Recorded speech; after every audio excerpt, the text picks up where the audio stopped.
Imagine waking up tomorrow and scrolling like you always do, half awake, coffee still warm, thumb moving on instinct. Then you see it. A new video. A new face standing in front of the same familiar house. Same dirt road. Same trees. Same porch. And the words hit you immediately. I'm the Whittakers' caregiver now.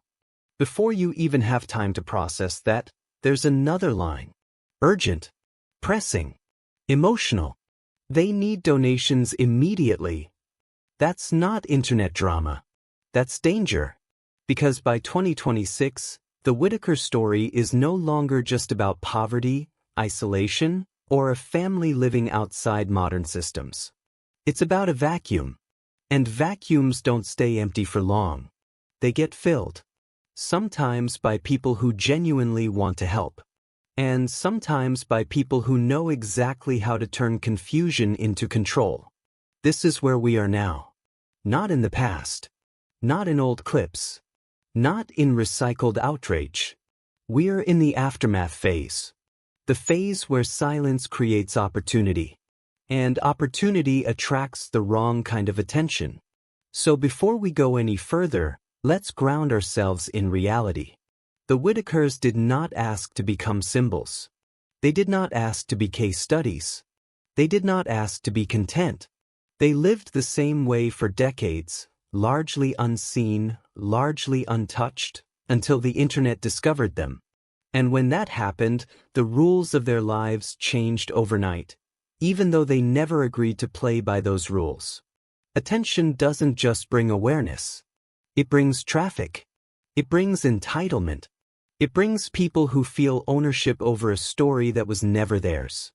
And when the state stepped in, when adult protective services became involved, something critical shifted. The story went quiet. Details were sealed. Access was restricted. Public updates stopped. That silence wasn't accidental. It was procedural. It was legal. And it was meant to protect vulnerable people. But protection has a side effect. Silence creates a vacuum. And a vacuum is exactly where manipulation thrives. Here's what we know as of 2026. Some members of the Whittaker family were removed from the home in 2025. Others were not. Adult Protective Services is involved. Law enforcement has already investigated alleged financial exploitation connected to this family. That alone should tell you how serious the situation is. But here's what the public does not have. There is no official public spokesperson. There is no verified donation channel. There is no approved caregiver posting updates online.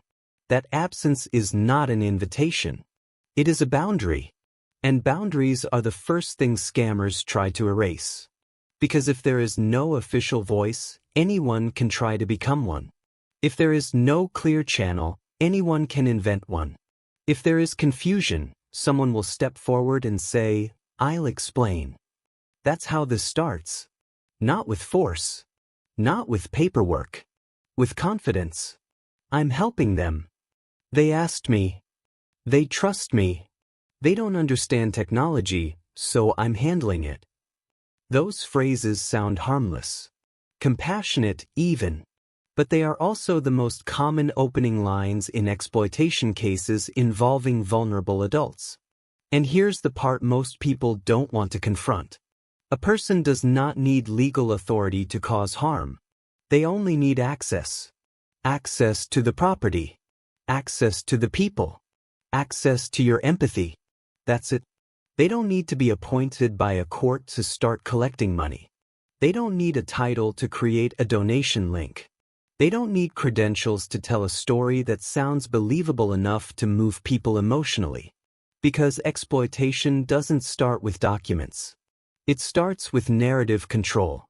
And the Whittaker story has already proven how powerful that can be. Think about what has already happened. The family's hardship became viral. Money began flowing through unofficial channels. People positioned themselves as saviors. And law enforcement eventually stepped in. That didn't happen by accident. It happened because when vulnerable people are placed at the center of attention, the line between help and harm gets dangerously thin. Now add one more factor. Larry has reportedly said words that should stop anyone in their tracks. Don't talk to nobody. They're watching. That sentence alone tells you this is no longer a casual situation. It tells you oversight exists. It tells you scrutiny exists. And it tells you that the people still in that home are being told to retreat, not engage. When people are instructed to withdraw from the world, they become easier to isolate, easier to control, easier to speak for. And that's where the real risk lives. Because if Betty and Larry are quiet, and the public is confused, and the system is sealed, the only voices left are the ones who choose to insert themselves. So let's ask the question plainly. Can someone just show up and claim to be the Whittakers' caregiver? Legally, no. Practically, someone might try. And the damage doesn't happen years later. It happens immediately. Money moves fast. Trust breaks fast. Isolation deepens fast. By the time authorities intervene, the harm is already done. This is why you can't half-watch the story anymore. Because by 2026, the Whittakers are no longer just vulnerable to poverty. They are vulnerable to impersonation, manipulation, and opportunistic control. And if you've ever felt compelled to help, if you've ever donated, if you've ever shared their story believing it would do good, then this part matters to you. Because compassion without verification is not kindness. It's leverage. And someone, somewhere, is always willing to use it. Before we move into who can legally stop a fake caregiver, and how quickly that happens, I want you to pause and reflect on one thing. If a stranger showed up tomorrow asking for money in their name, would you know how to verify them? Would you know who to call? Would you know what questions to ask? Would you know what red flags to look for? Most people wouldn't. And that's not a failure. It's exactly why this story keeps repeating. Before we go further, leave a comment answering this honestly. If someone claimed today they were the Whittakers' new caregiver, what would be the very first thing you would need to see before believing them? Not what you feel. Not what sounds right. What proof? The word caregiver sounds safe. That's what makes it dangerous. It's one of those titles people rarely question because in real life, caregivers don't always come with paperwork. Sometimes it's a neighbor. Sometimes it's a church member. Sometimes it's a friend who just helps out. And most of the time, nobody thinks to ask for proof because the role itself feels inherently good. But in 2026, in the Whittaker situation, that word carries weight far beyond its everyday meaning.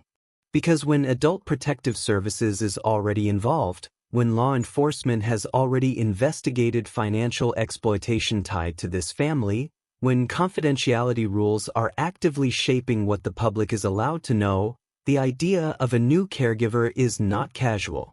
It's consequential. So let's answer the uncomfortable question directly. Can someone just walk up and claim to be the Whittakers' caregiver? Legally, no, at least not without scrutiny. Practically, someone can still try. And that gap between trying and being stopped is where harm lives. Here's why. A legitimate caregiver in a situation like this does not exist in isolation. There is oversight. There are records. There is coordination with agencies. There is accountability. Real care, especially when vulnerable adults are involved, creates a paper trail whether people like it or not. But exploitation doesn't need a paper trail to begin. It only needs three things: access to the home, access to the people, access to an audience. And those three things have already been proven possible in this story. The manipulation doesn't start with, "I have legal guardianship." It starts with, "I'm helping them." It starts with grocery bags on camera, with small repairs filmed for proof, with phrases like, "They asked me to handle this for them." And then comes the pivot. They don't understand money. They don't know how to manage donations. They need help fast. That's not speculation. That's pattern recognition. Because when you study cases of elder exploitation and financial abuse, especially involving disabled or isolated adults, the script is almost always the same. The helper positions themselves as a translator between the vulnerable person and the outside world. They become the voice, the filter, the gatekeeper. And once that happens, everything changes. Money no longer goes to the family. It goes through the helper. Questions no longer get answered by the people living the reality. They get answered by the person speaking for them. Concern becomes framed as harassment. Verification becomes framed as cruelty. And anyone who pushes back is told they're hurting the family. This is how manipulation survives. Now add the Whittaker-specific reality. Adult Protective Services has already intervened. That means the state has documented risk. It means professionals have already determined that at least some members of the household could not safely remain without intervention. That doesn't mean Betty and Larry have no autonomy, but it does mean the situation is being watched. And when a situation is being watched, new players don't slip in unnoticed for long. But not for long doesn't mean not at all. A stranger doesn't need months. They need days, sometimes hours. In that window they can solicit donations, poison trust between family and supporters, create financial dependency, spread misinformation that becomes hard to unwind. By the time authorities step in, the damage is already real. And here's the part people struggle with emotionally. Not every harmful helper looks harmful. Some genuinely believe they're doing the right thing. Some convince themselves they deserve compensation. Some blur the line between help and control without ever saying the quiet part out loud. Intent doesn't erase impact. And the law doesn't care how good someone's story sounds if money is moving inappropriately or vulnerable people are being exploited. This is why the idea of anyone can just show up feels terrifying, because in theory, they can attempt it, and in practice, the Whittakers have already been surrounded by people who claimed to help and later became the subject of investigations. This isn't paranoia. It's precedent. And that precedent is exactly why 2026 feels different. Because now the system is alert. APS doesn't disengage quietly. Law enforcement doesn't forget an open fraud investigation. Local communities don't ignore strangers indefinitely. So if someone appears tomorrow claiming to be the new caregiver, here's what will happen behind the scenes. First, scrutiny. Who are you? Who sent you? What authority do you have? Second, monitoring. Are you collecting money? Are you controlling access? Are you isolating the residents? Third, consequences, if answers don't align. And this is the part viewers need to understand clearly. A real caregiver does not fear verification. They don't rush you. They don't guilt you. They don't frame questions as attacks. They welcome transparency because transparency protects them as much as it protects the people they serve. A fake caregiver survives by urgency. Don't ask questions right now. They need it today. You're being negative. You're delaying help. That language is not accidental. It's strategic. And if you've watched the Whittaker story long enough, you've already seen how effective that strategy can be. So when people ask, who stops them? The answer isn't just one entity. It's layers. The state, the law, the local community. And this part matters. Because exploitation only works when an audience cooperates. It works when people send money without asking where it goes. It works when skepticism is shamed. It works when emotion replaces evidence. And this story has reached the point where cooperation with confusion is no longer neutral. It's harmful. Before we move forward into exactly who intervenes and how quickly that happens in real life, take a moment to ground yourself in this truth. Helping does not require secrecy. Caring does not require urgency. And real protection never starts with, "Trust me." If someone appears tomorrow claiming to be the Whittakers' caregiver and asks for money, pause. Breathe. Ask one simple question out loud, even if only to yourself. Who is overseeing you? If that question makes them defensive instead of transparent, you already have your answer. Leave a comment and tell me this. What do you think is the biggest red flag people miss when someone claims they're just helping? The most dangerous part of this situation isn't the stranger who shows up claiming to help. It's the moment everyone else freezes because they don't know who has authority anymore. That hesitation is where exploitation breathes. So let's talk plainly about who actually stops it when someone inserts themselves into the Whittaker story in 2026, and what that process really looks like away from comment sections and speculation. First, Adult Protective Services. APS is not a casual observer in this case. Once they intervene, they don't simply step back and hope for the best. Their involvement signals something specific: documented risk. That risk can come from unsafe living conditions, cognitive impairment, financial vulnerability, neglect, or exploitation. Often it's a combination. When APS has already removed individuals from a household, as happened here, the case doesn't close. It transitions into monitoring, evaluation, and reassessment. That means the remaining household members aren't invisible. They are part of an active file. So what happens if a new person suddenly appears and claims to be helping? APS doesn't ask, "Are they nice?" They ask, "Are they authorized?" They look for patterns. Is this person controlling access? Are they speaking on behalf of the residents? Are they handling money, mail, or benefits?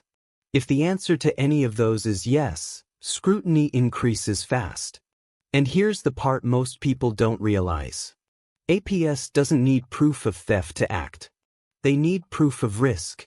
If a stranger inserts themselves into the life of elderly or vulnerable adults who are already under observation, that alone can trigger an investigation.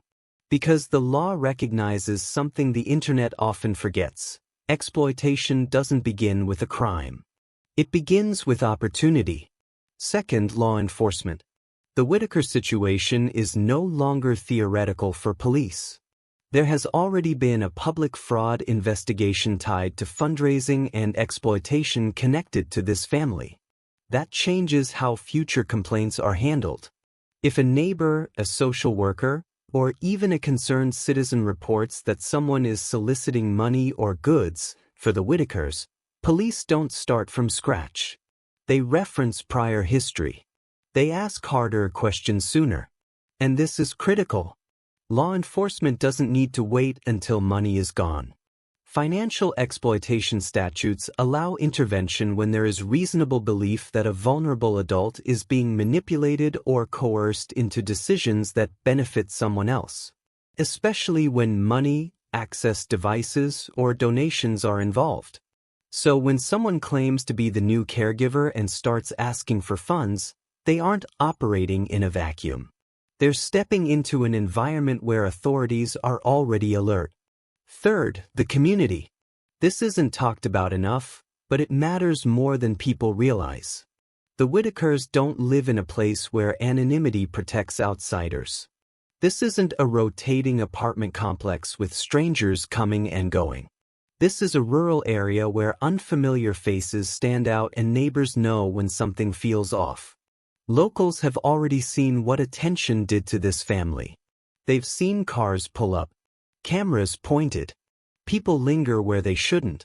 That creates a different kind of vigilance, one that doesn't rely on hashtags or outrage. In practical terms, that means someone showing up repeatedly, asserting authority, or refusing to leave can quickly be viewed not as a helper, but as a problem. Trespassing laws apply. Harassment laws apply.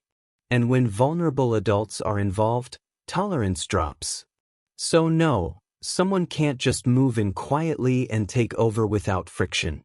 But here's the hard truth. Even with APS, police, and community awareness, damage can still happen before intervention catches up. Because the real danger isn't always the person who stays. It's the person who comes, collects, and leaves. A few filmed visits. A few emotional updates. A donation link. And then they're gone, with money, with trust broken, with confusion left behind. That's why the audience matters. Because the audience is often the accelerant.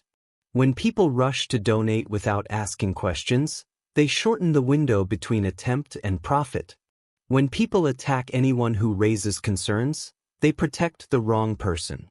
And when people confuse skepticism with cruelty, they unknowingly side with exploitation. This is where the Whittaker story has repeatedly gone wrong. Viewers wanted to help so badly that they forgot to slow down. They rewarded proximity instead of accountability. They trusted confidence instead of structure. They defended personalities instead of protecting people. And that's why 2026 demands a different approach.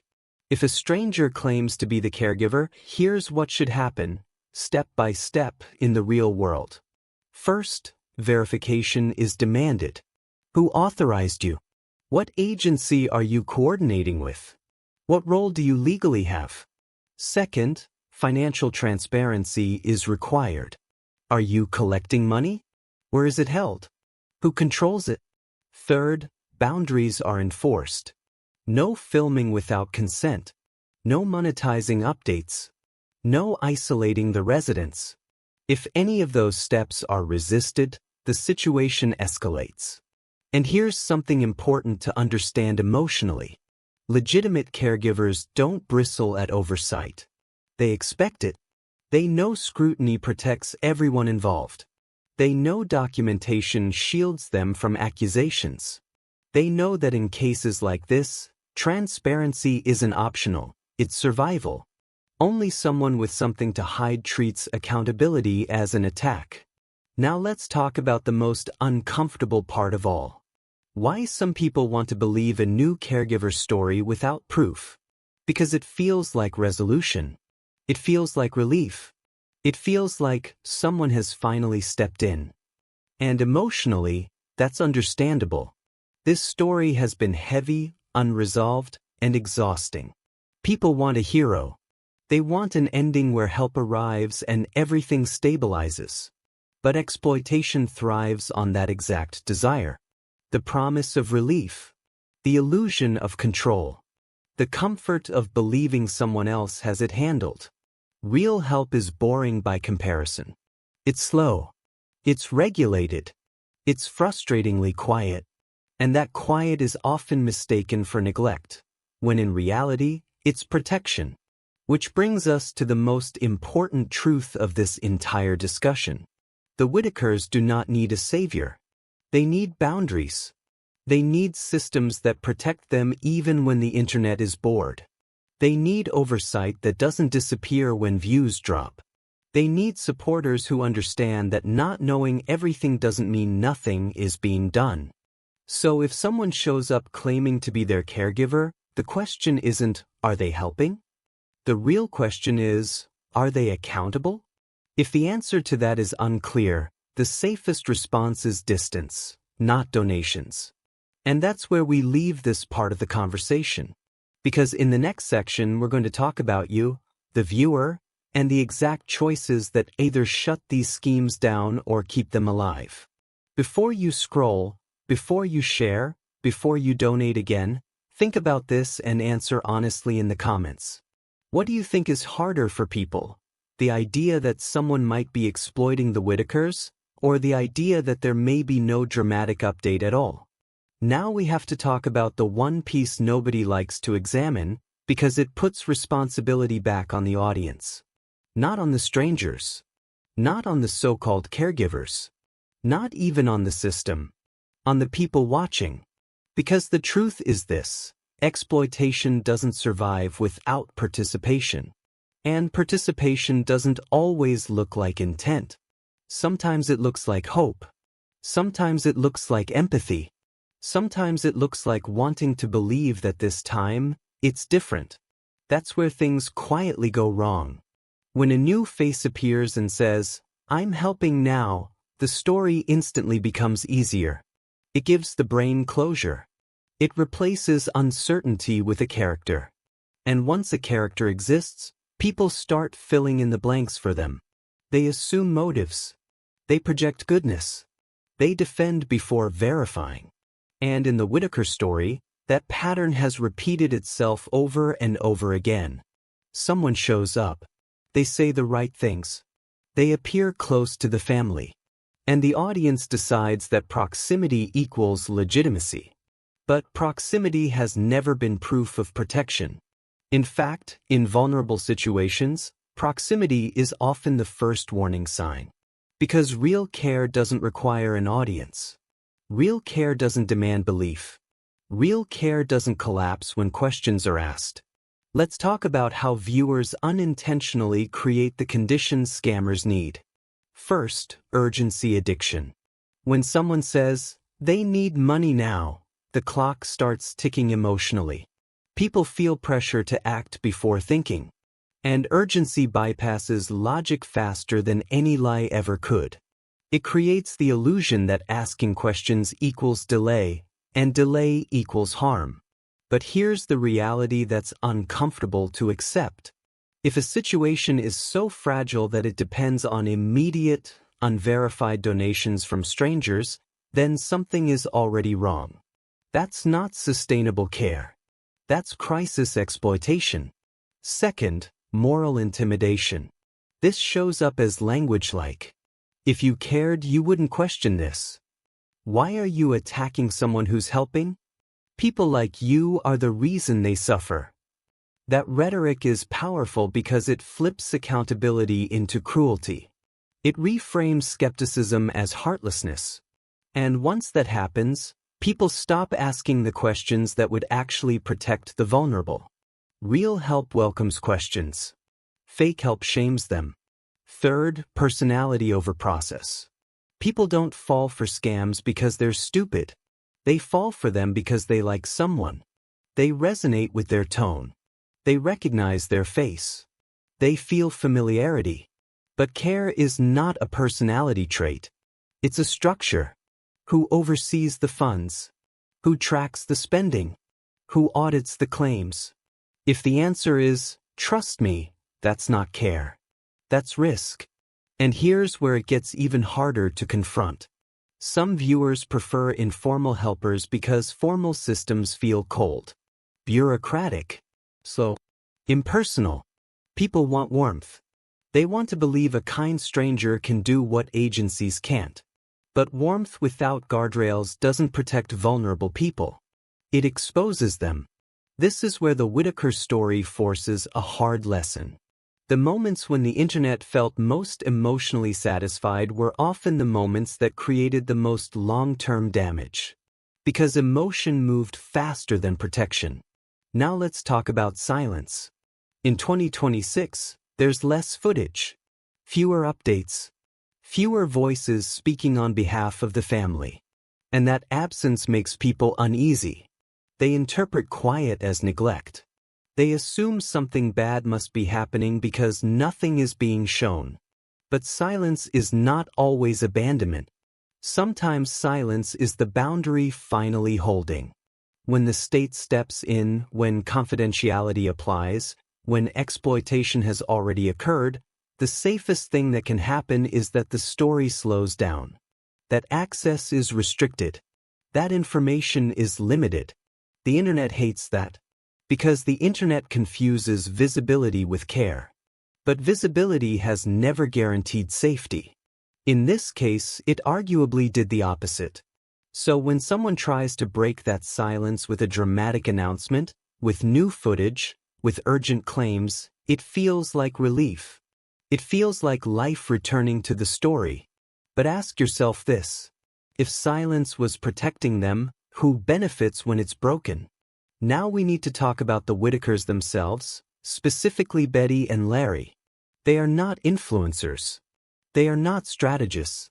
They are not equipped to navigate digital power dynamics. They are elderly individuals living inside a situation shaped by forces far larger than them. And every time a stranger claims authority, every time money is mentioned, every time a narrative is pushed, they are the ones absorbing the stress. Stress that affects health. Stress that affects trust. Stress that affects decision-making.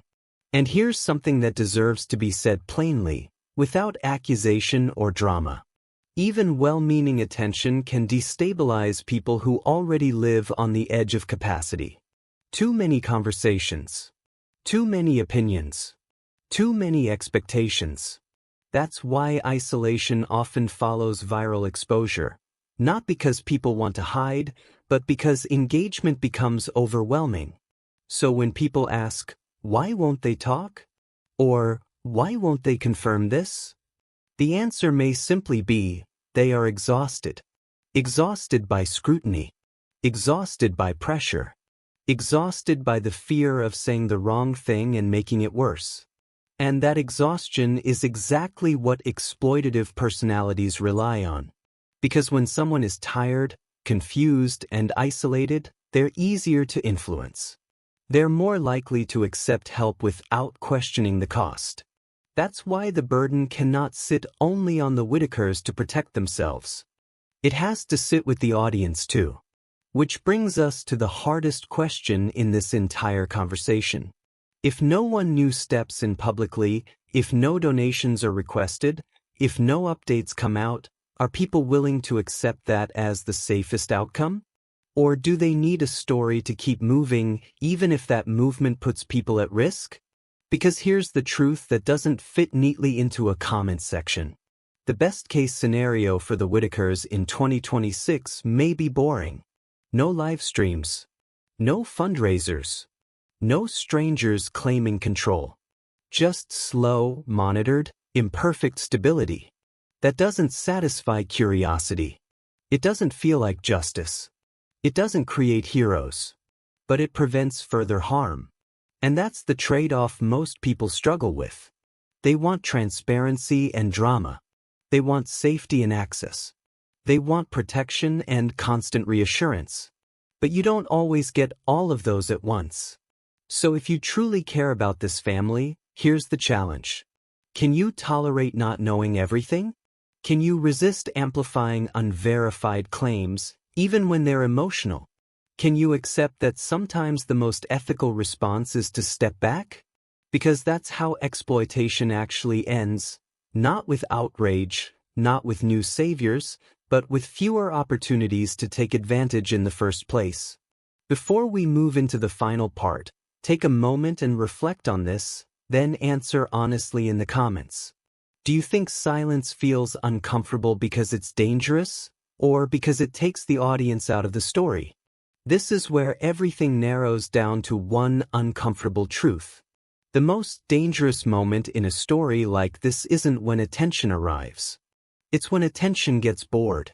Because boredom creates opportunity. When the headlines fade, when creators move on, when viewers stop checking for updates, the vacuum doesn't disappear. It deepens. And into that space step the people who are patient enough to wait, quiet enough to avoid notice, and bold enough to try again. That's why 2026 isn't safer by default. It's quieter. And quiet can mean protection, but it can also mean vulnerability if nobody is paying attention in the right way. Here's what matters right now. There is no verified public caregiver appointed by the state acting as a spokesperson. There is no verified public fundraiser authorized through a transparent, audited structure. There is no verified invitation for strangers to insert themselves into the Whittakers' lives. That's not neglect. That's containment. And containment is what stops repeat exploitation.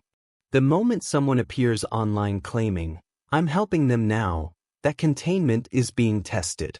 Not by the family, but by the audience. Because the first people who will be asked to believe it aren't officials. They're viewers. And belief is power. Every share gives legitimacy.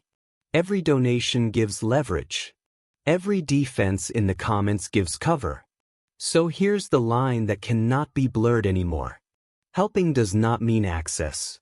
Caring does not mean control. And compassion does not mean suspension of judgment.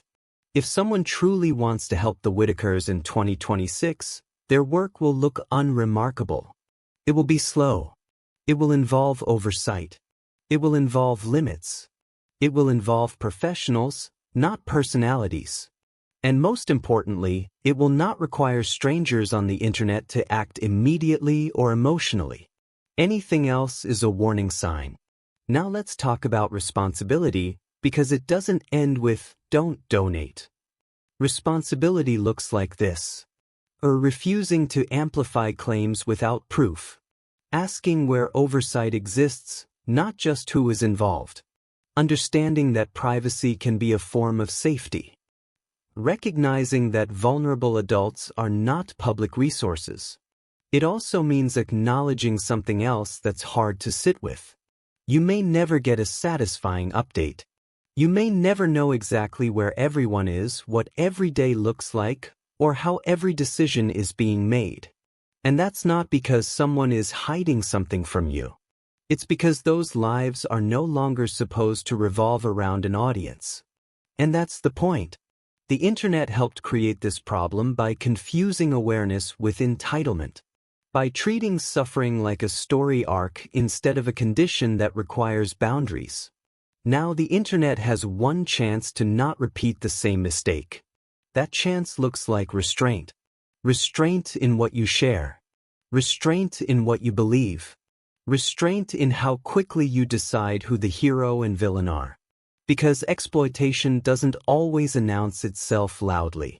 Sometimes it whispers the exact words people want to hear. I'm the only one helping. They asked me.